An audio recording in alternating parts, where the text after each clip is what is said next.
नमस्कार दोस्तों, आप सभी का स्वागत है इसके एजुकेशन में। मैं स्मित भारद्वाज जो कि फिर से आज आपके लिए लेकर आया हूँ व्याकरण। मैंने पिछली का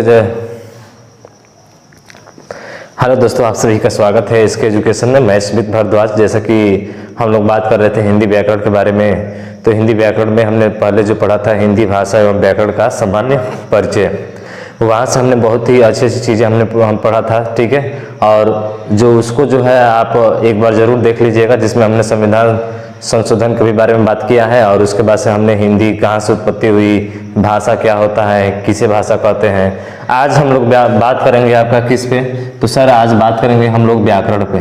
किस पे बात करेंगे हम लोग? व्याकरण पे। तो व्याकरण जो है किस शब्द से मिलकर बना हुआ है? तो व्याकरण जो है आपका वी धन आ धन करण से मिलकर बना हुआ है। व्याकरण आपका किससे मिलकर बना हुआ है? वी धन आ धन करण से मिलकर बना हुआ है। ये वी और आ जो है यहाँ पे आपका क्या है? उपसर्ग है। क्या है? उपसर्ग। अगर ये पूछ ले आपसे कि बताइए व्याकरण जो शब्द है वो किससे मिलकर बना है, तो वी धन आ धन करण से मिलकर बना हुआ है। अगर ये पूछे कि व्याकरण शब्द का अर्थ क्या होता है, तो व्याकरण शब्द का अर्थ जो होता है वो होता है आपका भली भांति समझाना। क्या करना? भली भांति समझाना। भली भांति समझाना या भली भांति समझाकर। भली भांति क्या होता है? समझाकर। तो ये व्याकरण आखिर हम लोग पढ़ते क्यों है? तो व्याकरण हम लोग इसलिए पढ़ते हैं कि इसका शुद्ध उच्चारण हो सके, इसका शुद्ध प्रयोग हो सके और इसका जो है शुद्ध तरीके से हम लोग बोल सके। तो जिसका शुद्ध उच्चारण, शुद्ध लेखन और शुद्ध प्रयोग करना सिखाया जाता है, वही आपका व्याकरण होता है। इसीलिए इसको हम लोग थोड़ा सा ग्रंथ से जोड़कर लेकर चलते हैं। तो कहते हैं कि इसकी अगर परिभाषा की बात करें तो सर इसकी परिभाषा क्या होगी? तो देखिए इसकी परिभाषा जो है हम लोग कहते हैं कि व्याकरण एक ऐसा ग्रंथ है, व्याकरण एक ऐसा ग्रंथ है, व्याकरण एक ऐसा ग्रंथ है जिसके द्वारा, व्याकरण एक ऐसा ग्रंथ है जिसके द्वारा किसी भाषा का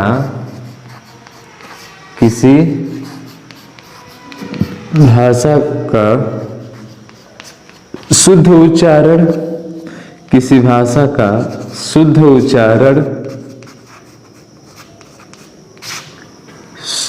शुद्ध लेखन, शुद्ध उच्चारण, शुद्ध लेखन तथा शुद्ध प्रयोग करना सिखाया जाता है, तथा शुद्ध प्रयोग करना सिखाया जाता है, शुद्ध प्रयोग करना सिखाया जाता है, व्याकरण कहलाता है। क्या ये चीजें समझ में आई? तो हम कहेंगे कि व्याकरण की कोई पूछे कि परिभाषा क्या होती है, व्याकरण हम लोग किसे कहते हैं, तो याद रखिएगा कि व्याकरण एक ऐसा ग्रंथ है जिसके द्वारा किसी भाषा का शुद्ध उच्चारण, शुद्ध लेखन और शुद्ध प्रयोग करना सिखाया जाता है, वही हमारा व्याकरण कहलाता है।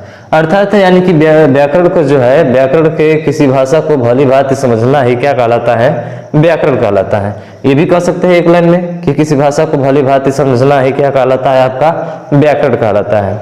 तो हमने इस व्याकरण के बारे में बात कर लिया कि वास्तव में व्याकरण होता क्या है, व्याकरण कहा किसे जाता है, इसके बारे में हमने पूरा अच्छे से डिस्कस कर लिया। व्याकरण में उपसर्ग कौन से हैं? 2 उपसर्ग हैं, वी धनाधन करण। अर्थ क्या होता है? भली भांति समझाकर या भली भांति समझाकर उसका विश्लेषण करना, ये भी आप कह सकते हैं। भली भांति समझाकर क्या करना? विश्लेषण करना ही क्या कहलाता है? आपका व्याकरण कहलाता है। अब व्याकरण को हम लोग 3 भागों में बांटकर पढ़ते हैं। कितने भागों में बांटकर पढ़ते हैं? 3 भागों में बांटकर पढ़ते हैं। कौन कौन सा? तो चलिए देखिए, आप जो है इस हिंदी को अच्छे से नोट्स बनाइएगा और हम भरसक प्रयास करेंगे कि आपको पूरा नोट्स जो है प्रोवाइड कर दें और करेंगे भी, ठीक है। तो आप इसको नोट्स अच्छे तरीके से बनाइएगा। तो अब करते हैं कि व्याकरण को कितने भागों में बांटा गया सर? तो व्याकरण को 3 भागों में बांटा गया है। कौन कौन सा भाग है? तो पहला भाग है आपका वर्ण विचार। पहला क्या है आपका? वर्ण विचार। दूसरा भाग है आपका कौन सा, शब्द विचार, शब्द विचार। और तीसरा क्या है आपका, वाक्य विचार। तीसरा क्या है आपका, वाक्य विचार। ये भाषा के 3 अंग हैं। भाषा को जो है हम लोग भाषा को 3 भागों में बांटकर पढ़ा जाता है। 3 भाग में पहला भाग है वर्ण विचार, दूसरा है शब्द विचार, तीसरा क्या है, वाक्य विचार। अब कहेंगे कि सर वर्ण क्या होता है, क्या होता है वर्ण? तो वर्ण वो होता है जिसके आप टुकड़े नहीं कर सकते हो। कहने का मतलब कि अगर हमने अ लिखा यहाँ पे, तो अब ये नहीं है कि अ को आप तोड़कर कोई और चीज लिख सको, समझ रहे हो ना? ये नहीं कि किसी अ को तोड़कर आप और चीज लिख सको। हमने क की बात किया है, तो क में हमने यहाँ पे हलंत लगा दिया, तो इसका मतलब है कि आप इस क को तोड़ नहीं सकते। ये क जो है अपने आप में क्या है, पूरा है। पूरा है का मतलब ये अधूरा ही है, समझ रहे हो ना, जिसमें और आता है। तो हमने हल चिन्ह लगा दिया, तो यहाँ से अ क्या हो जाता है, उड़ जाता है। अ क्या हो जाता है, उड़ जाता है।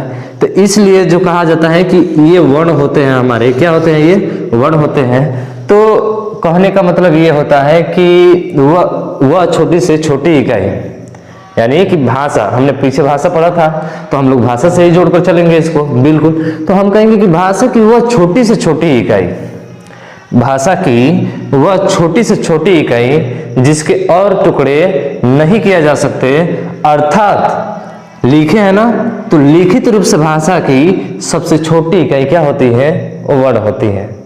ध्यान से सुनिएगा, और नहीं सुनिएगा तो फिर एग्जाम से आप बाहर हो जाइएगा, समझ रहे हैं ना? तो इसलिए इससे प्रश्न हमारा जरूर 1 नंबर का पूछता है, और कॉमन चीजें है, ये बहुत ही कॉमन सेंस की बात है कि वर्ण विचार क्या होता है, ये हम जान ही नहीं पाते हैं, और जाते हैं परीक्षा में तो मुंह लटका के घरे आ जाते हैं। तो ऐसा नहीं करना है, ठीक है? मुंह लटकाना नहीं है, इसको हमें सीखना है अच्छे तरीके से, और वो समझ कर सीखना है, ना कि रट कर। तो चलिए वर्ण विचार के बारे में बात करते हैं। तो वर्ण विचार में पहला इसमें आता है आपका वर्ण, कि वर्ण किसे कहा जाता है। तो अभी हमने कहा कि भाषा की, अभी हमने कहा क्या, कि भाषा की वह छोटी से छोटी इकाई, भाई छोटी से छोटी, भाषा की वह छोटी से छोटी इकाई, भाषा की वह छोटी से छोटी इकाई जिसके टुकड़े, भाषा की वह छोटी से छोटी इकाई जिसके टुकड़े न किए जा सके, जिसके टुकड़े न किए जा सके, अर्थात लिखित रूप से, अर्थात लिखित रूप से भाषा की सबसे छोटी इकाई, भाषा की सबसे छोटी इकाई, अर्थात लिखित रूप से भाषा की सबसे छोटी इकाई वर्ण होती है। क्या होती है, वर्ण होती है। तो यहाँ पे बहुत ही महत्वपूर्ण चीजें आई है, और वो चीजें क्या है कि भाषा की छोटी से छोटी इकाई क्या होती है, तो हमारा जवाब होगा वर्ण, वर्ण, वर्ण। क्या होगा, वर्ण होगा। उसके बाद से दूसरा क्या रहा है सर, तो यहाँ पे देखिए जरा ध्यान से कि लिखित रूप से, किसके रूप से, लिखित रूप से भाषा की अगर छोटी इकाई हमसे पूछता है, तो भी क्या आंसर होगा हमारा, वर्ण ही आंसर होगा। जैसे हमने लिखा था कि अ हो गया, क हो गया, ज हो गया, ठीक है, फ हो गया, तो इस तरह से आप लिख सकते हैं, ज हो गया, क हो गया आपका, ठीक है, उसी तरह से फ हो गया। तो ये जो भाषा है आपकी, ये लिखित रूप से भाषा की सबसे छोटी इकाई होती है, कौन सी, वर्ण। तो क्या चीज है वर्ण, आपको समझ में आया? तो वह छोटी से छोटी इकाई जिसको आप न तोड़ सकते हो, न फोड़ सकते हो, ठीक है, जैसा है वो वैसा ही रहेगा, आप उसके साथ छेड़खानी नहीं कर सकते। तो इसलिए हम कहते हैं कि भाषा की जो सबसे छोटी इकाई है वो क्या है, आपका वर्ण है। भाषा की सबसे छोटी इकाई क्या है, आपकी वर्ण है। अब वर्ण के बाद से 1 नंबर आता है, इसमें दूसरा जो आता है ध्वनि आती है। तो चलिए थोड़ा सा हमको आशा है कि आप लिख लिए होंगे, ठीक है, और आपको अच्छे तरीके से समझ में भी आ रहा होगा। तो वर्ण के बाद से अब थोड़ा सा बात करते हैं हम लोग किस पे, तो सर वर्ण के बाद से थोड़ी सी बात हम लोग कर लेते हैं आपका किस पर, ध्वनि पर। किस पर, ध्वनि पर। ध्वनि, ध्वनि, ध्वनि। हेलो माय डियर स्टूडेंट, ठीक है, हेलो, हमने क्या बोला, हेलो, हमने बोल रहा है, हम बोल रहे हैं, इसका मतलब मौखिक, बोल रहे हैं का मतलब क्या, मौखिक, यानी कि मुख से जो निकली आवाज होती है वही आपकी क्या कहलाती है, ध्वनि कहलाती है। तो इसको हम लोग कैसे डिफाइन करेंगे, इसकी परिभाषा कैसे हम लोग लिखेंगे, तो मौखिक रूप से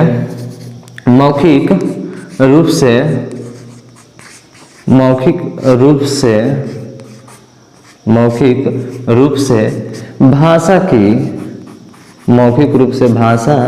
की सबसे छोटी इकाई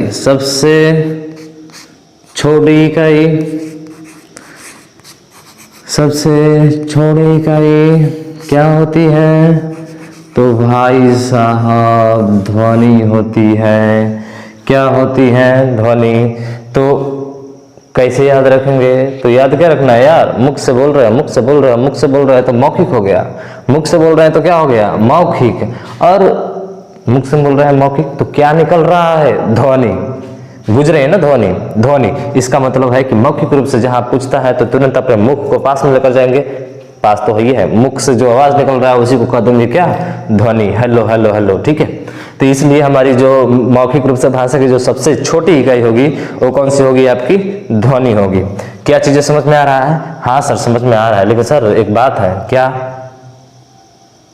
थोड़ा सा ध्वनि और वर्ण में अंतर बता दीजिए ना। चलिए हम बता ही देते हैं, हमको बताने में क्या जाता है, ठीक है। हाँ, इसमें मेरा क्या जाता, ठीक है, सुना हो ना। हाँ, तो उस तरह से जो है, तो अब थोड़ी सी बात करेंगे हम लोग किसके बारे में, ध्वनि और वर्ण के बारे में, कि ध्वनि और वर्ण में अंतर क्या होता है। तो देखिए, ध्वनि और वर्ण में अंतर, ध्वनि तथा वर्ण में अंतर, यहाँ पे दे देंगे हम लोग हेडिंग, ध्वनि तथा किसमें अंतर, वर्ण में अंतर, ध्वनि तथा वर्ण में अंतर। क्या होता है ध्वनि तथा वर्ण में अंतर, तो देखिए, अगर हम कह दें कि कमल लिखा है और फिर लिखते हैं हम कलम लिखते हैं, और फिर लिखते हैं हम मकल लिखते हैं, तो यहाँ पे थोड़े छोड़ते हैं, इसको कमल को लेकर चलते हैं, 3-4 काहे ले लेंगे, एक ही लेते हैं, ठीक है। कमल शब्द हमने लिखा है या कमला हमने लिख दिया, ठीक है, कमला हमने लिख दिया। अगर पूछा जाए कि कमला में ध्वनि कितनी है, कमला में ध्वनि कितनी है, तो आप बोलोगे जब कमला को, तो पहले क्या बोलोगे, क म और फिर ला, ला ला ला, कमला। इसका मतलब है कि अपने ध्वनि को 3 बार बोला, कितना बार, कमला, कमला। इसका मतलब है कि इसमें अगर ध्वनि पूछा जाए तो ध्वनि की संख्या कितनी हो जाएगी, 3। ध्वनि की संख्या कितनी हो जाएगी, 3।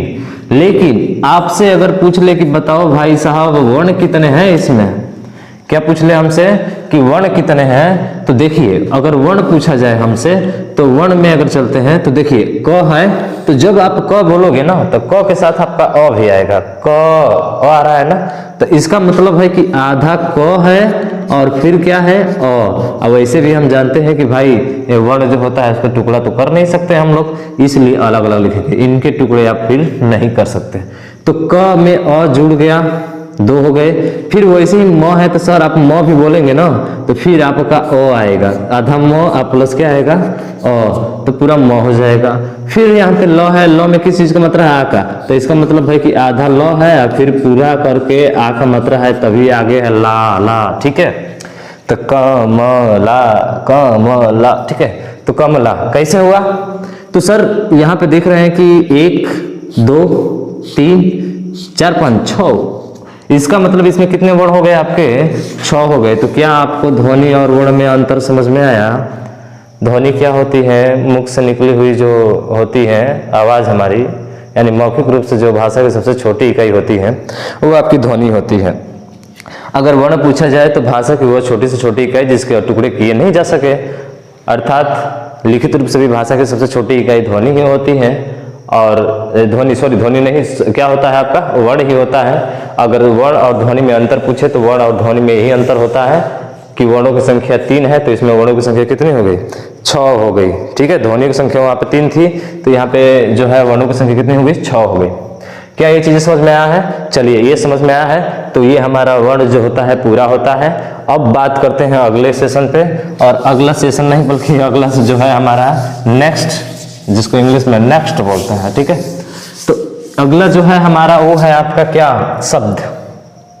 शब्द शब्द शब्द विचार, शब्द विचार, इस शब्द के बारे में पढ़ना है, ठीक है। शब्द के बारे में पढ़ना है। सर शब्द क्या होता है, किसे कहते हैं शब्द? हमने लिखा, अब लिखेंगे उसको, देखो। कमल, कलम, मकल। अब यहां पे देखो भाई साहब, आपको अगर कहें कि सर कमल का अर्थ क्या आप बता सकते हो, तो हाँ सर, कमल का अर्थ वही होता है। कमल का अर्थ क्या होता है? तो कमल का जो अर्थ होता है वो कमल होता है जो कीचड़ में खिलता है। समझ रहे हो ना? तो कमल का तो अर्थ निकलता है, बिल्कुल सही, सही कहा आपने, कमल का अर्थ निकलता है। क्या कलम का अर्थ निकलता है? बिल्कुल भाई, आप इतना तेज कहें बोल रहे, लग रहा है कि अर्थ में निकलता है। हाँ, कलम का भी अर्थ निकलता है हमारा। कलम जो होता है लिखने वाला, ये चाक है ना, ये भी लिखने वाला है, लेकिन कलम अलग होता है। मकल, ओ भाई साहब, मकल ये क्या कहलाता है? इसका तो कोई अर्थ ही नहीं निकल रहा है। तो कहने का मतलब ये है कि इसका अर्थ निकल रहा है, तो ये अर्थ निकल रहा है तो क्या है? सार्थक है। सार्थक किसे वो कहा जाता है? तो जिसका अर्थ निकलता है। सर अर्थ इसका निकला है तो सार्थक कह दिया। अच्छा, ये कमल किससे मिलकर बना हुआ है? तो सर ये वर्ण से मिलकर बना हुआ है। किससे मिलकर बना हुआ है? वर्ण से मिलकर बना हुआ है। कमल में जो क है, अ है, फिर म है, अ है, फिर ल है, फिर अ है, इनसे मिलकर बना क्या हमारा पूरा वर्ण बना। तो हम लोग इसकी परिभाषा कैसे देंगे सर? बिल्कुल सर आसान है, अब आपके सामने परिभाषा लिखी गई है। क्या है? तो वर्णों के सार्थक समूह को ही क्या कहा जाता है? क्या कहा जाता है? शब्द कहा जाता है। सर इतना आसान परिभाषा, वर्णों के सार्थक समूह। हाँ भाई, कमल में आ रहे हैं ना शब्द, तो इनका एक समूह बन रहा है कि नहीं बन रहा है? तो आप कहेंगे कि सर बिल्कुल बन रहा है समूह इनका। तो वर्णों के सार्थक समूह को ही क्या कहा जाता है? शब्द कहा जाता है। तो सर आपने बोल दिया कि ठीक है, वर्णों के सार्थक समूह को शब्द कहते हैं। क्या और भी चीज कहते हैं? हाँ, और भी चीज कहते हैं। क्या? भाषा की, यानी कि अर्थ के आधार पर। अब इसका अर्थ निकल रहा था ना भाई, तो अर्थ के आधार पर जो भाषा की सबसे छोटी इकाई हो जाएगी वो आपकी क्या होगी? शब्द होगी। भाई साहब, इस शब्द का क्या निकला? अर्थ। शब्द का क्या निकला? अर्थ। तो क्या बन गया? सार्थक। और किसका समूह था? वर्ण का। तो वर्ण के सार्थक समूह शब्द कहलाते हैं। अर्थात अर्थ के आधार पर भाषा की सबसे छोटी इकाई शब्द होती है। मुझे आशा होगा पूरा अच्छे तरीके से आपको समझ में आ रहा होगा। अब इससे अच्छा मैं नहीं समझा सकता, ठीक है। तो इसकी परिभाषा देखिए, पूछा जाने वाला प्रश्न है हमारा, बार बार पूछता है। हम छोटे छोटे प्रश्नों में बड़ी बड़ी गलतियां कर देते हैं और आकर घर पे सर पे कपार पिटते हैं, ओह ओह ओह गलती हो गया, ठीक है। तो ऐसा नहीं करना है, ठीक है ना। चलिए, तो आपको समझ में आ गया। अब लिखते हैं इसकी परिभाषा। हमने कहा है कि आपका नोट्स बनवाएंगे, और ऐसा नोट्स बनवाएंगे कि आज तक पूरे यूट्यूब पर ऐसा नोट्स कोई बनवाया नहीं होगा। हम डेमो नहीं देते, हम डेमो नहीं देते कि आप लीजिए और खरीदिए, उसके बाद से आइए हमारे प्लेटफॉर्म पर खरीदिए और पैसा दीजिए, ठीक है। हमको ऐसा कोई मतलब नहीं, बस आपका ये प्यार बना रहे, इतना ही मेरे लिए बहुत कुछ है। चलिए, बहुत कुछ करना भी ऐसा है, चाहे कोई कुछ भी हो जाए। तो इसकी परिभाषा लेते हैं हम लोग। परिभाषा क्या होगी सर? तो हमने कहा कि वर्णों के, हमने कहा क्या? वर्णों के सार्थक समूह को, वर्णों के सार्थक समूह को, वर्णों के सार्थक समूह को क्या कहा जाता है भाई साहब? शब्द कहा जाता है। क्या कहा जाता है? शब्द कहा जाता है। शब्द कहा जाता है। वाह, क्या बात है सर जी। चलिए, वर्णों के सार्थक समूह को क्या कहेंगे? शब्द कहेंगे, ठीक है। तो नोट करके जो हमने लिखवाया था वो लिखवा दीजिए ना सर। तो ठीक है सर, लिखवा ही देते हैं। आपकी हर एक चीज को बहुत अच्छे तरीके से एक्सप्लेन करके लेकर चलेंगे। हमें रटना नहीं, हमें सीखना है, ठीक है। तो नोट करके एक चीज लिख लीजिएगा। जब हम कह दिए कि अर्थ निकल रहा है, इसका मतलब है कि अर्थ के आधार पर अगर हमसे प्रश्न पूछे कि अर्थ के आधार पर भाषा की सबसे छोटी इकाई, अर्थ के आधार पर भाषा की सबसे छोटी इकाई, अर्थ के आधार पर भाषा की सबसे छोटी इकाई क्या होती है? शब्द होती है। शब्द होती है। क्या होती है? शब्द होती है। बस, बहुत ही महत्वपूर्ण चीजें हैं भाई साहब, आप इसको याद रखिएगा, ठीक है। तो क्या चीजें समझ में आई? शब्द क्या होता है? बिल्कुल सर, शब्द समझ में आ गया, बहुत अच्छे तरीके से आ गया। अब मुझे नहीं लगता है कि आप इसको कहीं गलती करेंगे। तो देखिए क्या क्या हमने पढ़ा, एक बार फिर से दोहरा देते हैं। जो प्रश्न आपके एग्जाम में बिल्कुल ही बनता है, एकदम 100% बनता है, आप इसको ध्यान रखिएगा। जो यूपीपी का है उसी के अकॉर्डिंग हम लोग चलेंगे इसको लेकर। पूरा डिटेल में हमको हिंदी नहीं पढ़ना है, ठीक है। उतना ही पढ़ना है जितना हमारे एग्जाम में आ जाए। बकवास, नो बकवास, ठीक है।